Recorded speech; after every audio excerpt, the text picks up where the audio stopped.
Hey, it's Wendy. And it's Jess, and you're listening to the Food Heaven podcast, your online resource for delicious and nutritious living.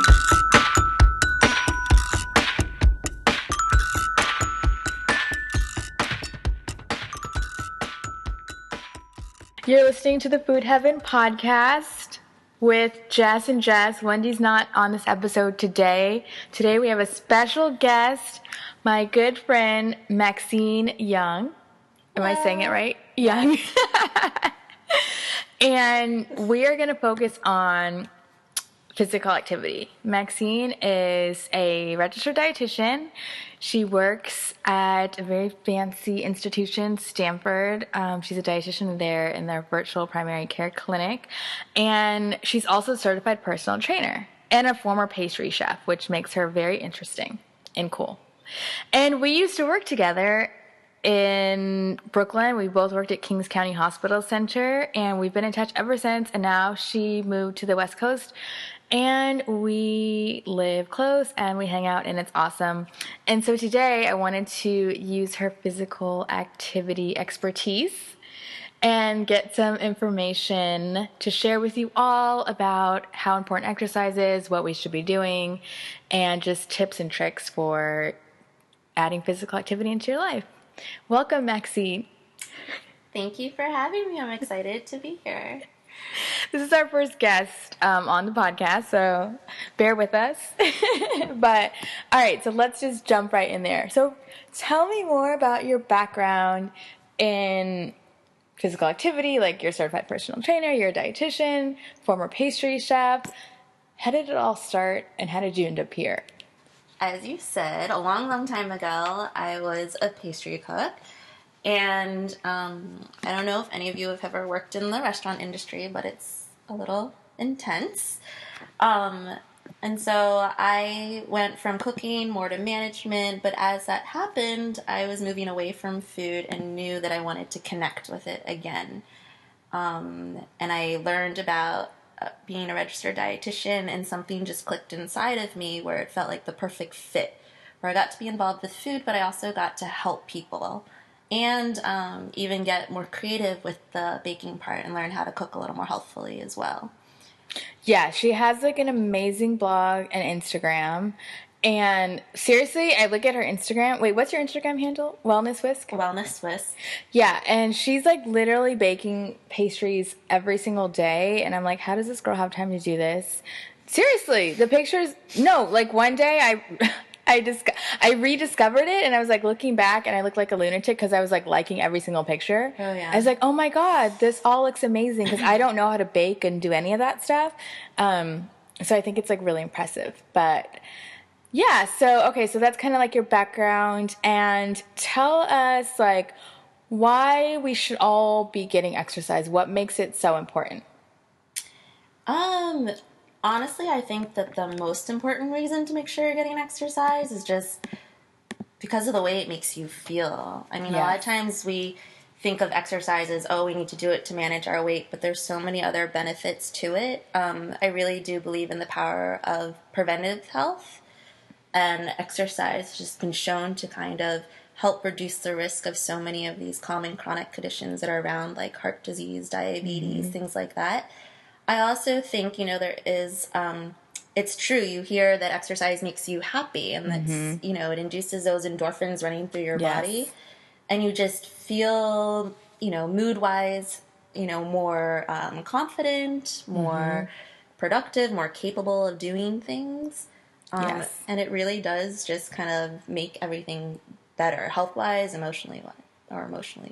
Yes, I 100% agree. No, seriously, because with my patients, they look at exercise in the beginning as a chore, and I used to also, but now I look at it as like my mood booster for the day, especially if you get it like in the morning or whenever you get it. But for me, in the morning, like I go to work so much happier, and I'm probably annoying. Because I'm like smiling at like Huddle, like, yes, like we can do this. Huddle is, sorry, for those of you who don't work in healthcare, it's when like the team, like whatever the medical team at like a clinic or hospital, like they meet in the morning just to like go through like any announcements, like what we're doing today, like if we're being audited, like that kind of stuff. It's like goes down in huddle. But anyway, so at huddle, we always do a positive quote. And at the end, like I can be really corny. If I exercise and I'm just like, yeah, let's do this, guys. I kind of have always called exercise my free therapy.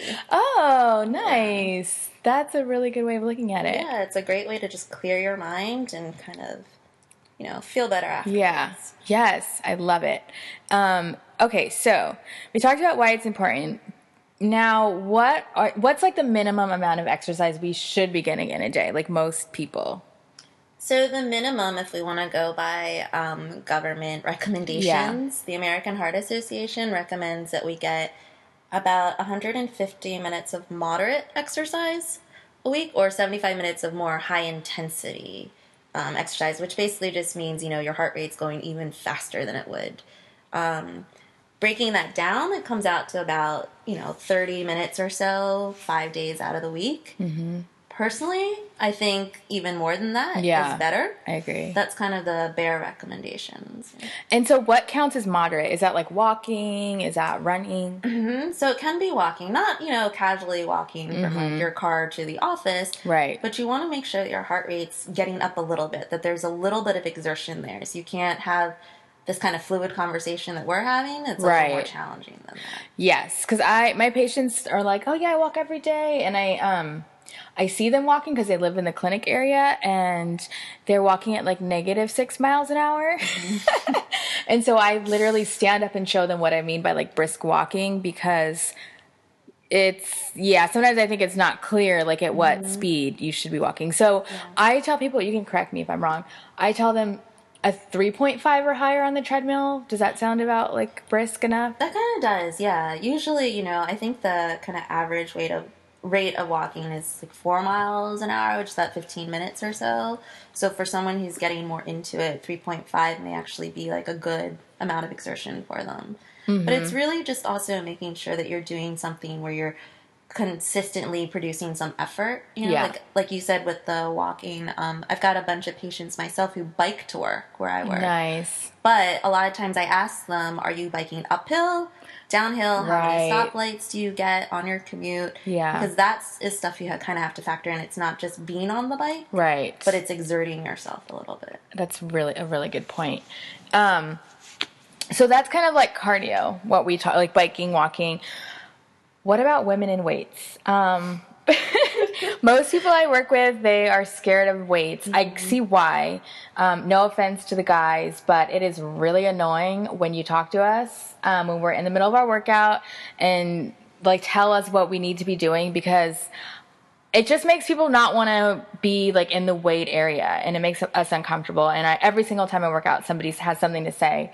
I think I'm going to make a shirt that says like, I'm good, thanks, or something to wear. I mean, seriously, like I got this because I do not want to hear anybody's comments in the gym about anything. Because if anything, I could go through every single guy and be like, your form is wrong. And I'm not even a trainer. Your form is wrong. Your form's horrible. Anyways, for sure. Not to be a man hater. Yeah, but women in weights, yeah. Right. I mean, I'm a personal trainer, and even though I walk into that weight room like I own it, I still inside feel very self-conscious, and they're either staring at you or judging you or saying, like, why are you here? Exactly. And I think that's a huge problem, and it does deter a lot of women from doing something that's actually also recommended, like doing strength training twice a week for your full body is actually recommended for us. Yes. Again, for so many of those same benefits.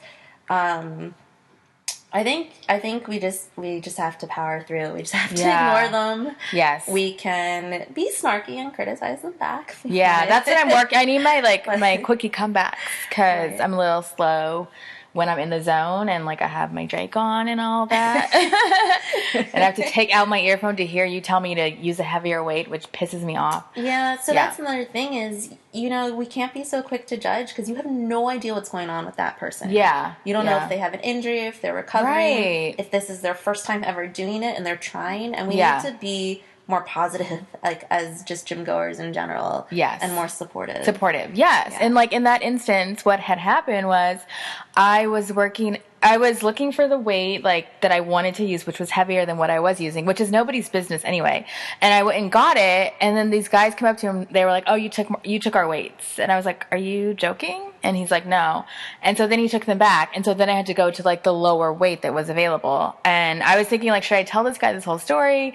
No, so I just gave him like the meanest side eye and just continued with what I was doing. But that's good that you say like we do need to like make sure we get that like resistance weight training in 2 days a week. You said full body. Mm-hmm. Okay. For full body, yeah, because especially for women, we're at higher risk for kind of bone disease as well.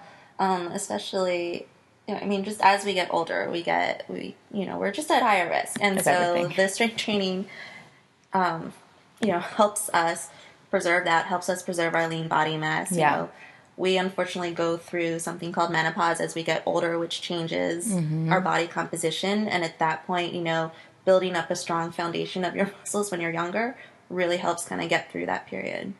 Awesome. Okay, so those are all great tips. And okay, I have a really serious question now. Okay. Can you build a booty? I need to know. Yes. You may not be able to get the exact booty that you want or that you see in certain photographs with like J-Lo or Beyonce or something like that. I don't know what your ideal booty is. Yeah. I was going for those ones, but I guess not. Okay. That has to do with the little hip structure as well. Mm-hmm. But you can definitely tone up your bottom and get it a little more rounder if that's the effect you're going for. Okay.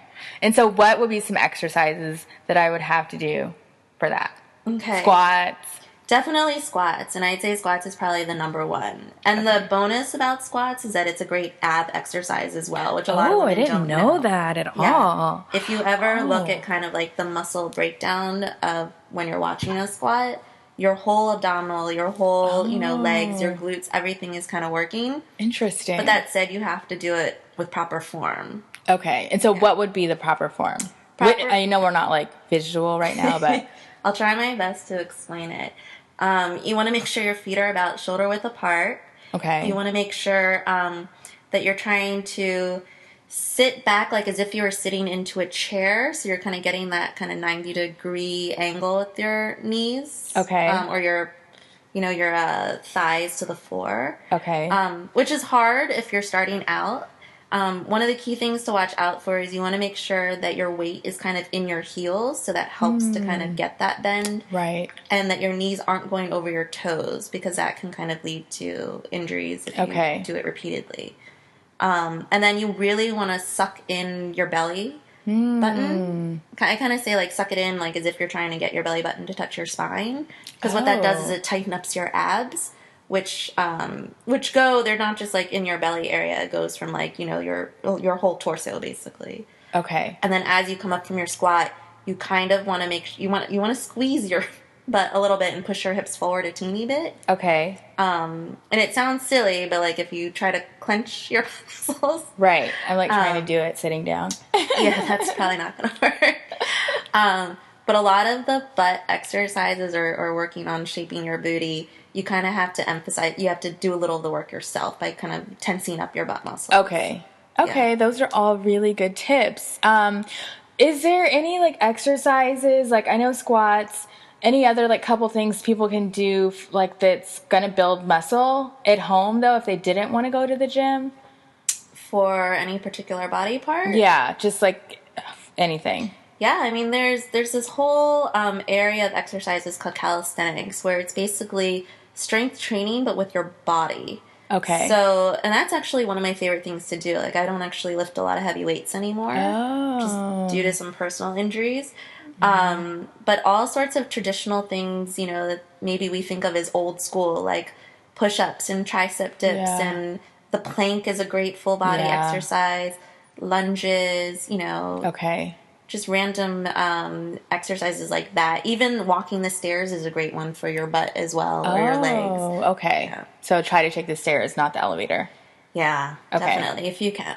What about, are sit-ups bad? No, I mean, like, 'cause I don't know if I do them wrong, but sometimes I get, like, neck pain. Yeah. Are they okay to do, or is plank better? I honestly think a variety is good. Okay.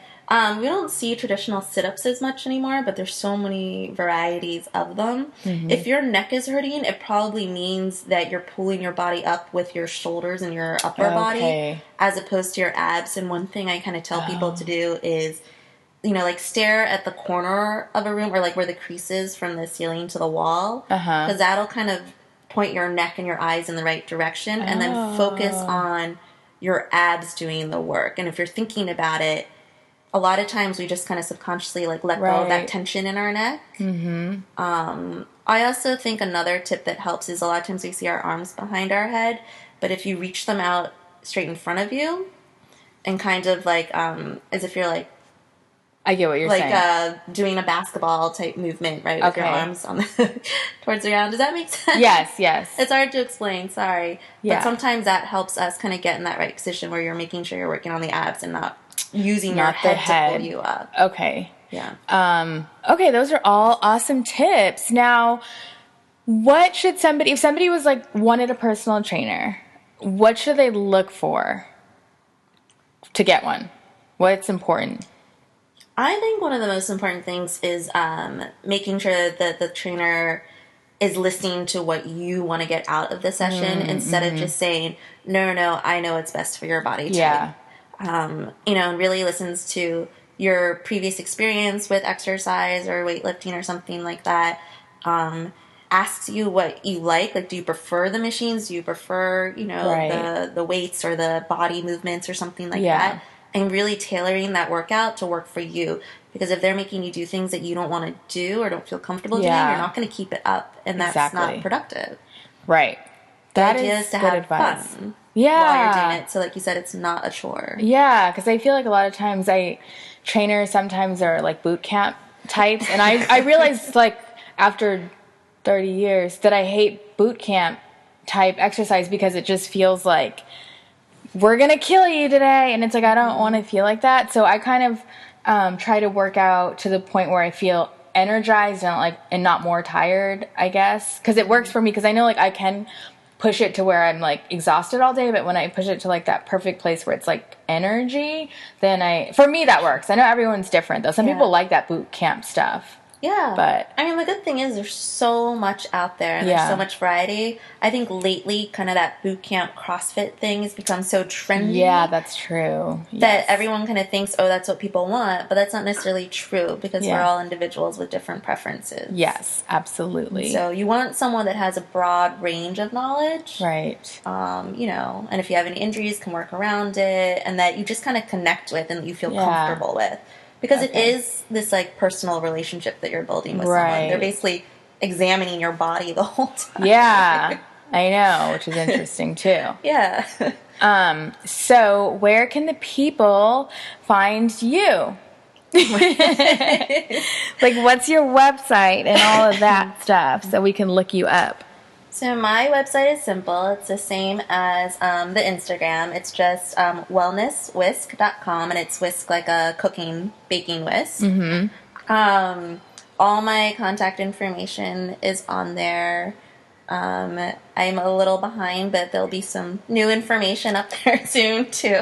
And so do you do, like, personal training? Do you do nutrition counseling? Yeah, so I do both.